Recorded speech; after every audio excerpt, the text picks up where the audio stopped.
Hello दोस्तों, आज मैं आप लोग को बताने जा रही हूँ सिंपल ब्लाउज का कटिंग जो कि बिना अस्तर वाला होने वाला है। तो सबसे पहले हम देखेंगे कि ऐसे कि सादे ब्लाउज की कटिंग कैसे करते हैं, साथ ही साथ मैं इसका आपको नाप भी बताने वाली हूँ।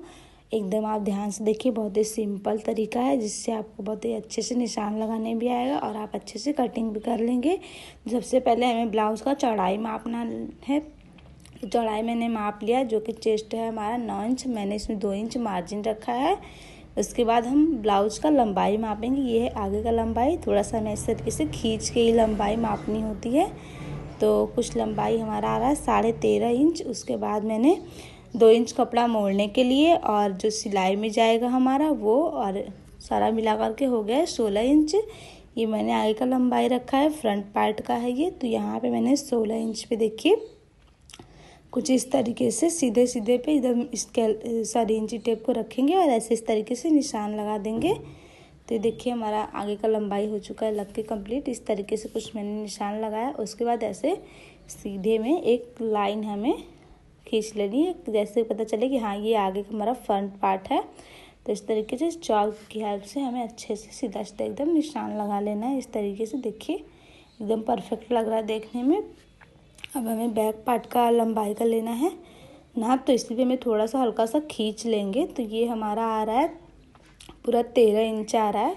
तो 13 इंच में हम आधा इंच ऊपर सिलने के लिए जो हमारा कंधा जुड़ता है उसके लिए छोड़ देंगे, और 1 इंच नीचे मुड़ने के लिए या फिर 1.5 इंच भी छोड़ सकते हैं आप।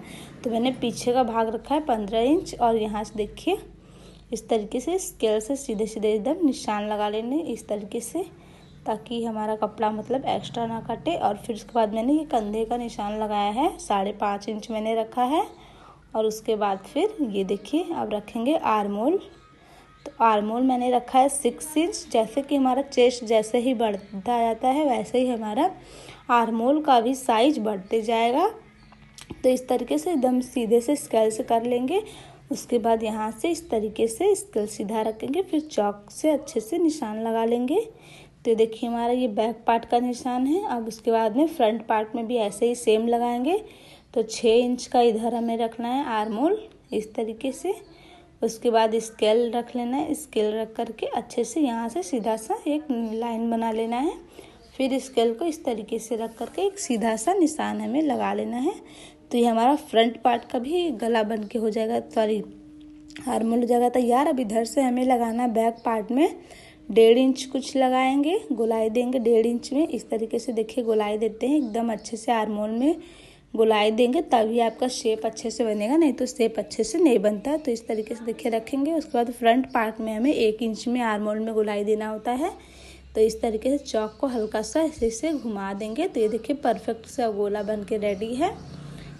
ये देखिए कितना मस्त लग रहा है देखने में। अब उसके बाद हमें रखना है, मतलब कि जो गला हम रखेंगे उसके लिए लंबाई नापेंगे। फ्रंट पार्ट का सबसे पहले जो कंधे की सिलाई होती है वहाँ से ही हमें गला को लगाना चाहिए, और जो काज बना रहता है उसी साइड से हमें नापना होता है। तो ऐसे सीधे गले की तरफ ले जाना है और एकदम लास्ट तक रखेंगे। तो हमारा 6 इंच में है गला, तो मैं ज़्यादा नहीं बढ़ाऊँगी, 6 इंच ही रखूँगी, क्योंकि सिलने में और फिर पाइपिंग वगैरह लगाएंगे थोड़ा बढ़ भी जाता है। तो यहाँ से 2.5 लगाएंगे ऊपर से। उसके बाद फिर लंबाई रखेंगे 6 इंच इस तरीके से एकदम सीधे से स्केल को, इंची टेप को ऐसे इस तरीके से रखेंगे। आपके पास स्केल हो तो स्केल से भी रखिए, इंची टेप हो तो इंची टेप से भी आप लगा सकते हैं। इस तरीके से देखिए नीचे भी 2.5 रखेंगे, ऊपर भी 2.5 रखेंगे। रखने के बाद में एकदम सीधा सा लाइन बना लेंगे। स्केल से लगाने से क्या होता है कि लाइन काफ़ी अच्छी बनती है, टेढ़ी मेढ़ी लाइन नहीं रहती है। तो ये हो गया हमारा फ्रंट पार्ट का गला रेडी। अब उसके बाद हम गोलाई देने के लिए इंची टेप से आधा इंच रखेंगे, रख करके इस तरीके से गोलाई दे देंगे। एकदम बेस्ट रहता है इस तरीके से देना गोलाई। तो ये हमारा फ्रंट पार्ट का भी गला बन के हो चुका है रेडी। अब हम करेंगे बैक पार्ट के गले का निशान। देखेंगे यहाँ पर कितना लंबाई आ रहा है। अच्छे से लंबाई को हमें मेजर करना होता है, नहीं तो ये ऐसे छोटा बड़ा गला हो जाता है। तो इस तरीके से देखिए मैंने फ्रंट पार्ट का भी रेडी कर लिया, बैक पार्ट का भी देखिए गला मैं नाप रही। तो हमारा 9.5 इंच टोटल है निशान। उसके बाद स्केल को ऐसे रखेंगे 9.5 पे। रखने के बाद में नीचे से 2.5 इंच लेंगे इस तरीके से। ये देखिए ये इसके एकदम सीधे सीधे इंची टेप को रखना है, 2.5 इंच एकदम परफेक्ट रहना चाहिए।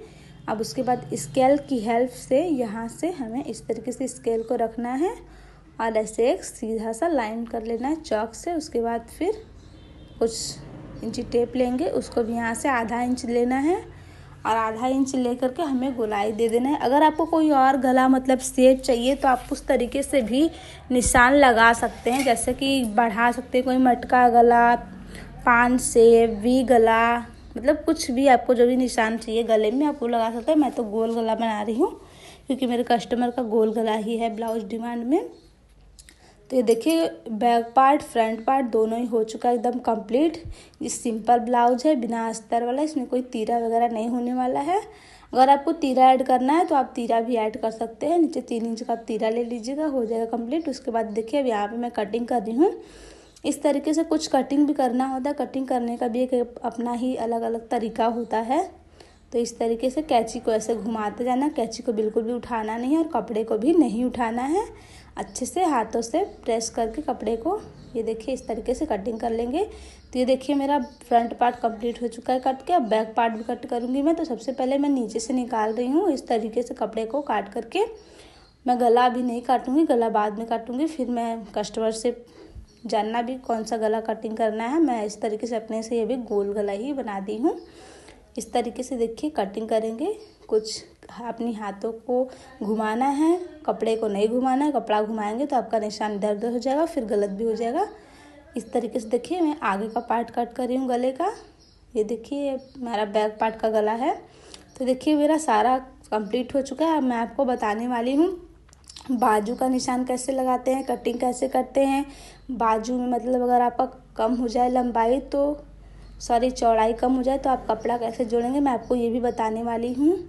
तो इस तरीके से हमें कपड़ा 4 फोल्ड में रख लेना है और बंद साइड अपने साइड में रखना है, ये हमेशा आपको ध्यान देना है। तो यहाँ पर मेरा है 9 इंच पूरा चेस्ट है, तो यहाँ पे मुझे कुछ 1 इंच कपड़ा कम पड़ रहा है। तो इसके लिए मैं जोड़ूंगी कपड़ा, बाद में सिलाई करेंगे तभी जोड़ेंगे कपड़ा, अभी नहीं जोड़ना है। तो इस तरीके से हमें रख लेना है। पूरा मेरा टोटल इंच हो रहा है, 1 इंच में कमी। यहाँ से हमें लंबाई लेना है। तो बाजू का लंबाई है 4 इंच और जो कि मोड़ने वोड़ने वगैरह करने में, सिलाई करने में पूरा मैं 6 इंच ले रही हूँ ताकि कम ना पड़े। तो इस तरीके से हमें लंबाई लेना है बाजू का 6 इंच पे। देखिए यहाँ से 6 इंच का हमें निशान लगा लेना है। मोड़ने वाला बाजू है तो इसमें मतलब मोड़ेंगे भी तो 1 इंच उसमें चला जाएगा हमारा, आधा इंच सिलने में चला जाएगा।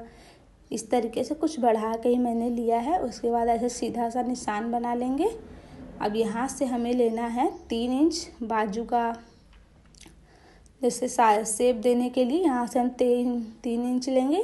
यहाँ से इस तरीके से ये 3 इंच हो गया। यहाँ से 2.5 लेंगे, इस तरीके से रखेंगे। एक तरफ मतलब खड़िया पे रखना है, एक तरफ सीधे पे रख करके इस तरीके से इस तरीके से निशान को मिला देंगे। एकदम परफेक्ट होता है इस तरीके से करना। अब चलेंगे कटिंग की ओर। देखिए कितना फिनिशिंग के साथ हमारा निशान लगा है। अब कटिंग करने के लिए इस तरीके से कपड़े को हल्का सा उठाएगी एकदम, फिर कैंची को इस तरीके से घुमाते जाना है और घुमा करके इस तरीके से हमें कट कर लेना है। देखिए हमारा ये कट के हो चुका है रेडी। अब मुझे एक काम और करना है। सबसे पहले हमें 20 से कट करना है। 20 से कट करने का क्या फ़ायदा होता है, जब बाजू लगाते हैं आपको तो पता चलता है कि हाँ ये बीच वाला पार्ट है, नहीं तो कभी कभी इधर उधर भी हो जाता है। अभी बाजू भी छाटना है बट मैं बाजू अभी नहीं छाटूंगी। तो आपको मेरा कैसा लगा ये निशान बताने का तरीका,